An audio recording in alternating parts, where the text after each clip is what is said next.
Ժամանակակից հետազոտություններից ուլտրաձայնային հետազոտությունը, որը շատ ժամանակ կարող է թյուրիմացության մեջ գցել հիվանդությունների հետ կապված եւ պացիենտներին եւ բժիշկներին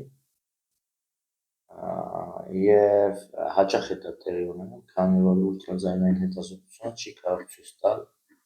լիարժեք չի ցույց տալիս հիվանդությունը, այն ցույց է տալիս օրգանական փոփոխությունները, երբ արդեն ուշ է կամ երբ հիվանդությունը անցել է օրգանական փոփոխությունները։ Օրգանական փոփոխությունները դրանք հիվանդության հետևանքն են, արդյունքը, բայց ոչ հիվանդությունը։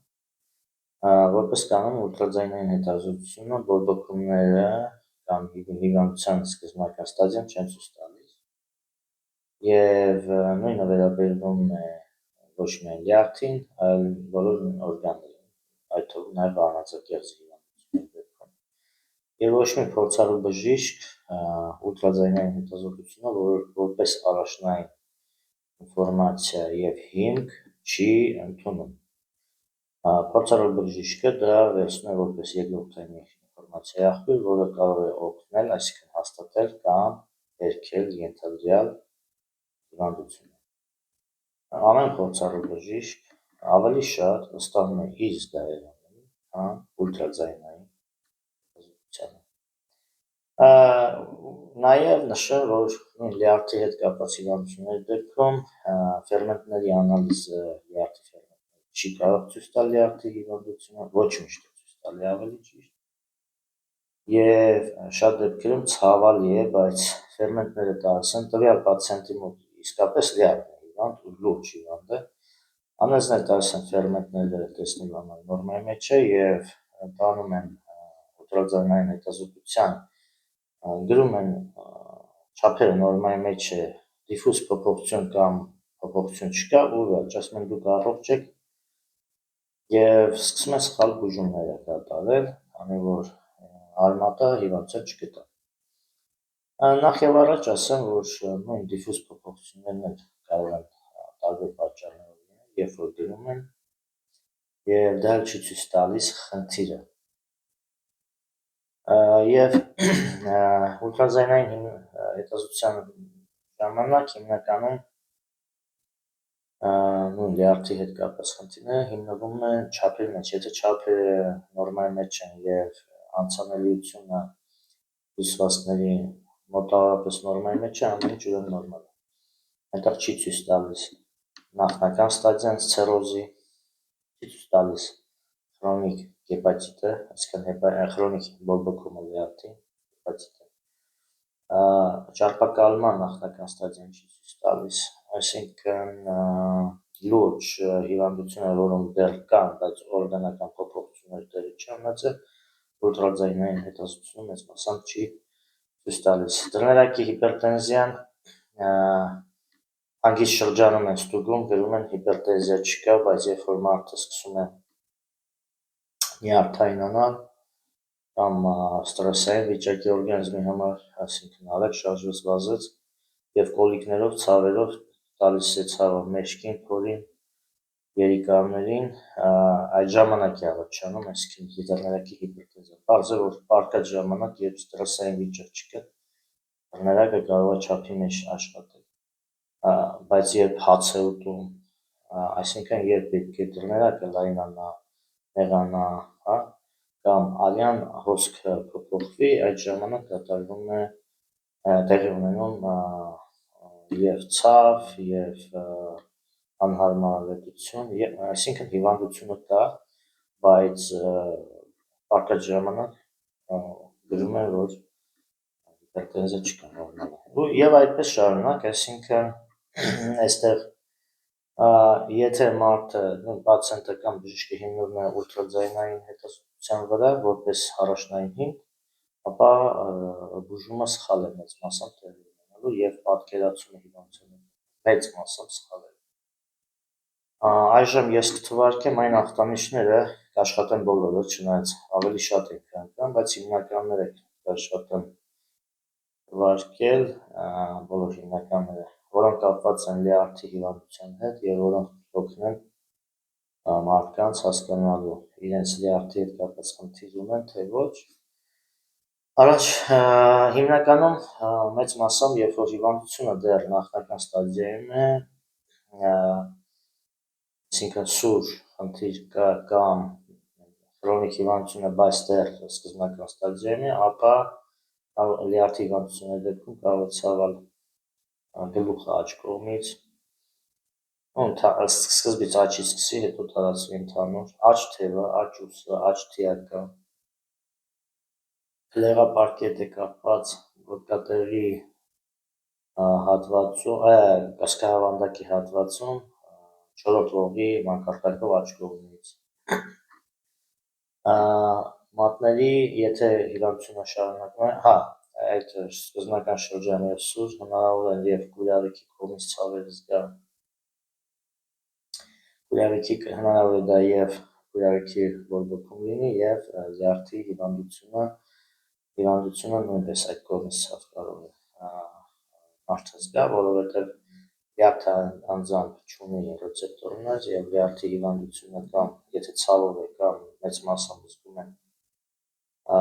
լեղածորանների լեղապարկի կողմից և արյան անոթների կողմից և կարող է զգալ երիկամի, հաստավեքի, կուրյավիքի և մեջքի կողմից, այսինքն մեջքի հատվածը աջ հատվածից, թիակի տակը, որոշ դեպքերում ոտկատեղի վերևի հատվածում, աջ կողմում, աջ ոտքը կողքից, կարող է աջ սրունքի մկանները ձգվել գիշերները, հեվոցներ քայլելուց,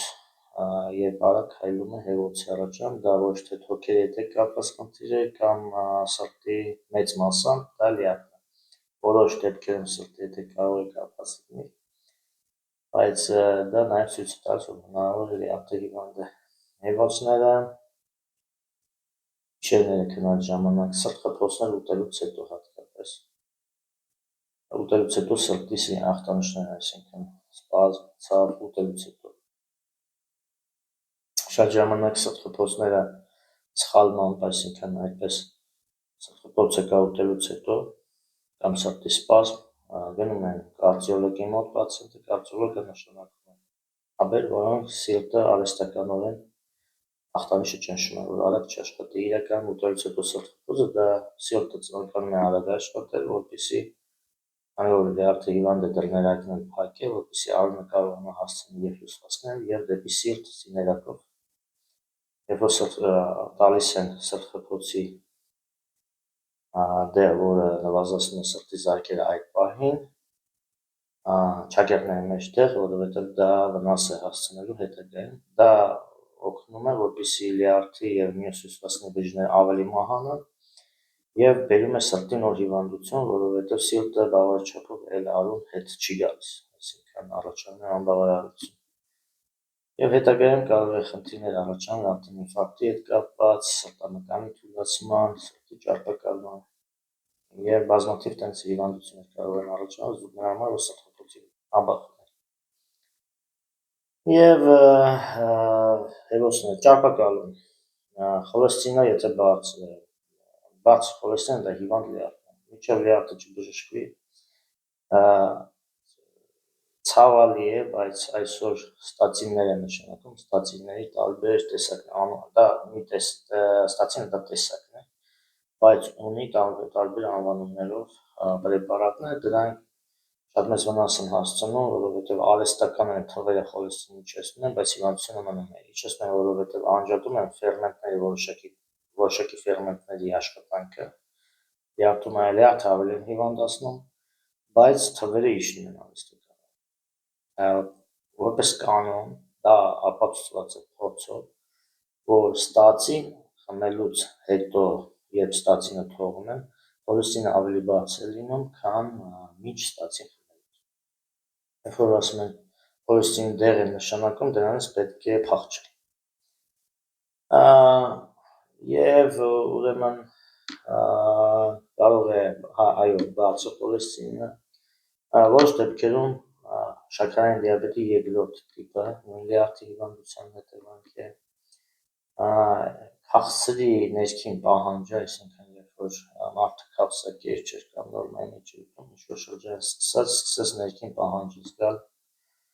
թուլությունը առավոտվանից կամ երբ աշխատեց, մի քիչ ֆիզիկական գործ թուլացավ, դա էլի հետ կապված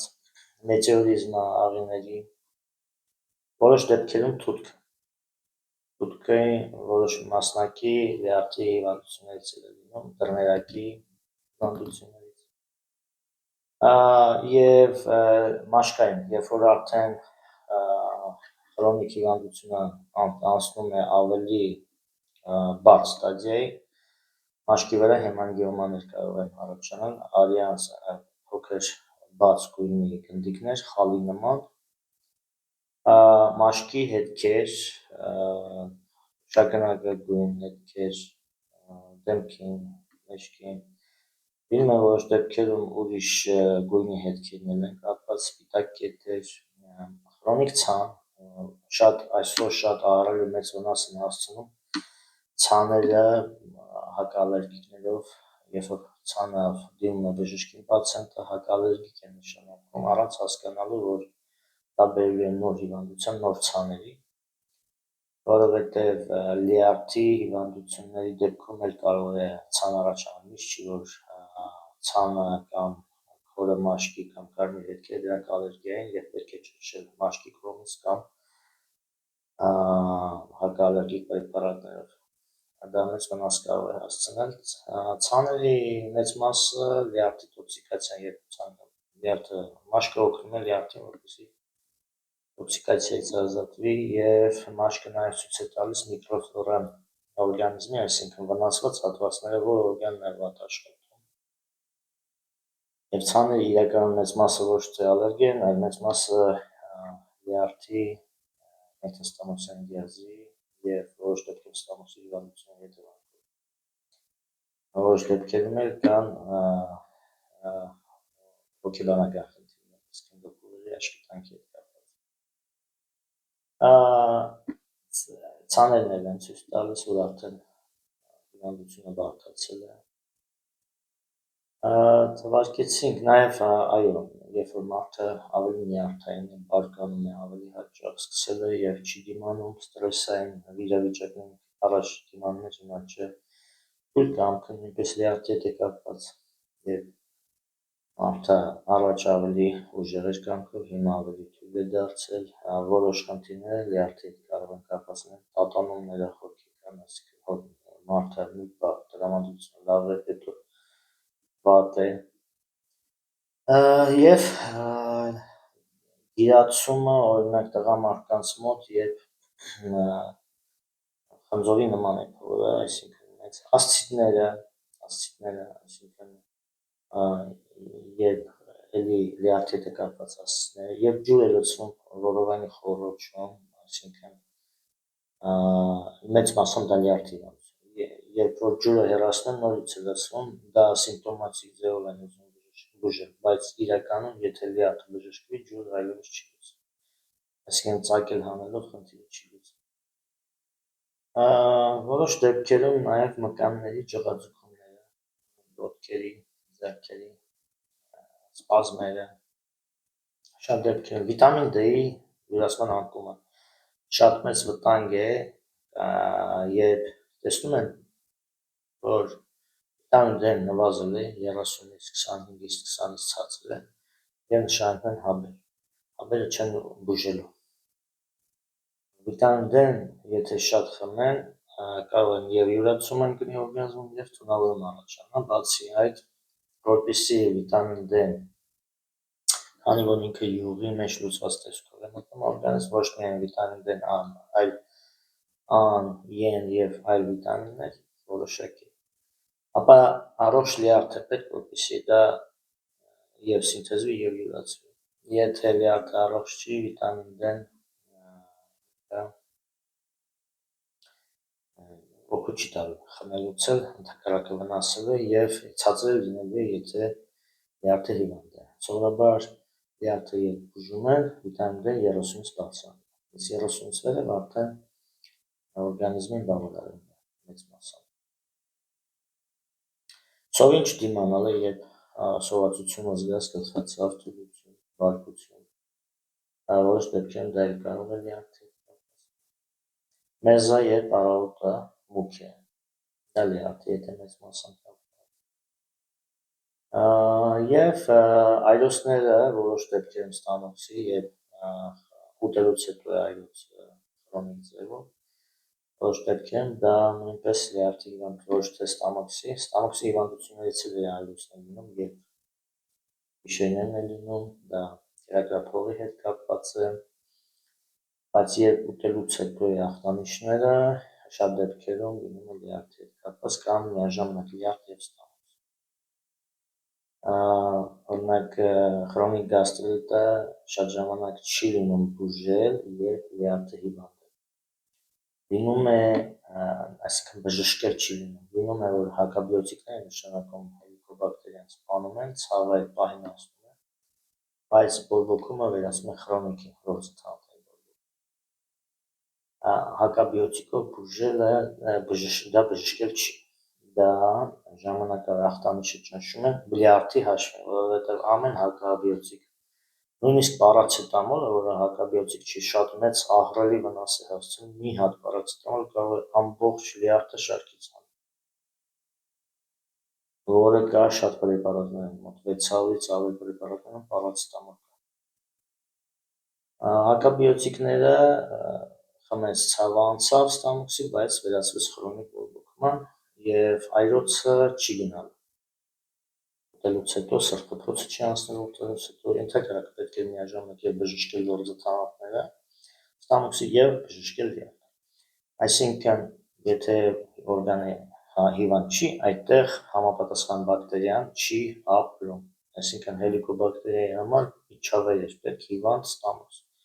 Եթե ստամոքսը հիվանդ չի, այդ բակտերիան չի ապրում։ Նույնը վերաբերում է հեպատիտ C վիրուսին, երբ բոլորը վերագրում են այդ վիրուսին եւ հակավիրուսային պրեպարատներ են տալիս, դա մեծ սխալ է։ Լյարդ հիվանդ, այսինքն քրոնիկ բորբոքում ունեցող, այսինքն հիվանդ լյարդում է ապրում այդ վիրուսը։ Եթե լյարդը առողջանում, վիրուսը գնում։ Նույնը պնևմանիայի ժամանակ, եթե բակտերիաները թոքերում արագ զարգանում են եւ թոքա հասցնում են մարդուն արդեն ծանր վիճակի, ապա թոքերը մինչ այդ հիվանդ էին, արյան շրջանառություն թոքերում թաղված են։ Առողջ թոքերում պնևմանիայի բակտերիան երկար չի ապրում, մարդը կարող է ինչ-որ մի օր թուլություն զգա ու անցնի։ Եվ այսպես շարունակ, լյարդի իրականում ախտանիշները ավելի շատ են, բայց աճուսի ցավը, շատ ա եղել, որ աճուսը մարդու ցավում է, սիմպտոմատիկ ձևով ճնշել են այդ ցավը, բլոկադային արել վիրահատություն, լյարդի հիվանդությունը ավելի բարդացել, հետո մարդը մահացել է կամ լյարդից, կամ բարդ ուրիշ հիվանդություններ առաջացել դրա հետևանքով, այսինքն կալցիումի վերացման անկում, օստեոպարոզի կարող է նույնիսկ հասնել, բայց իրականում լյարդն է պետք է բուժել լյարդը, այսինքն արտաքին ախտանիշը ճնշելով հիվանդությունների մնաց, իսկ արտաքին ախտանիշը դա ներքին հիվանդության ախտանիշներն են, եթե քրոնիկ ձևով է, եթե տրավմա չի եղել, այսինքն եթե ուսը չի խփել, տրավմա չի եղել, բայց ցավում է աճուսը, պետք է փնտրել հիվանդությունը, եթե աճուսի հետևի մասն է, լյարդում պետք է փնտրել, եթե վերևի մասում է լյարդում եւ երիկամ, եւ այդպես շարունակ, եթե անհրաժեշտ է ցավում լյարդում, աճանակ, եւ այդպես շարունակ, եթե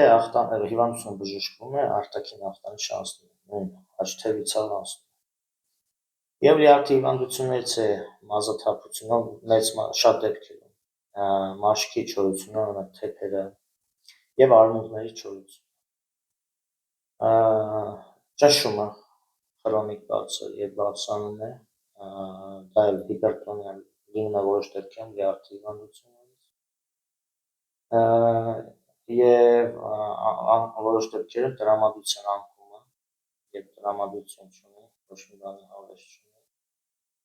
եւ որոշ դեպքերում անքնություններ, բայց դա արդեն պետք է նայել, եթե անքնությունը 1-ից 4-ը սահմաններում, այսինքն արտանում է 1-ից 3.5 այդ կողմերը,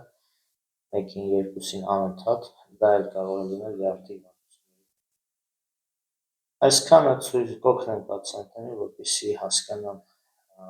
եւ գոնե իզենք իմանան, թե իրենց հիվանդությունը կամ ախտանիշները ինչ հիվանդության հետևանքով են, որտեղ է իրենց հիվանդությունը։ Առողջ եղեք։